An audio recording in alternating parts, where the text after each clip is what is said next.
இதே கோபிச்செட்டிப்பாளையத்தில்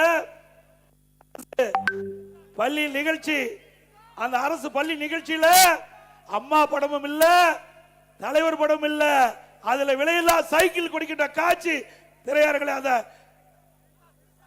எல்இடி திரையில பாருங்க. திரு கருணாநிதி படம், திரு ஸ்டாலின் படம் தான் இருக்குது. அப்பவே பிடிஎம் வேலையை ஆரம்பிச்சுட்டார். இது பாருங்க, இது சைக்கிள் கொடுக்கிற அந்த குழந்தைகள் அமர்ந்திருக்கின்ற காட்சி. திரு ஸ்டாலின் படம் தான் இருக்குது. அம்மா படமும் தலைவர் படமும் எங்கே இருக்கின்றது? திரு பார்த்தீங்கல்ல, வேண்டுமென்றே திட்டமிட்டு அந்த பல்வேறு கட்சி தலைவர்கள், அண்ணா திமுக மட்டும் இல்ல, பல்வேறு அரசியல் கட்சி தலைவர்கள், பல விவசாய சங்க தலைவர்கள், அனைத்து இந்திய அண்ணா திராவிட முன்னேற்ற கழக ஆட்சியில் தான் நாங்கள் 50 ஆண்டு காலம் போராடி வந்த அத்திக்கட அவனாசி திட்டத்தை நிறைவேற்றி தந்தீர்கள். அதனால் அண்ணா திமுகவுக்கு பாராட்டு விழா நடத்துகிறோம் என்று அவனாசிலே பாராட்டு விழா நடத்தினார்கள். அந்த கூட்டத்தை புறக்கணித்தவர் தான் இந்த தொகுதியினுடைய முன்னாள், இப்போ எம்எல்ஏ இல்ல, முன்னாள் எம்எல்ஏ.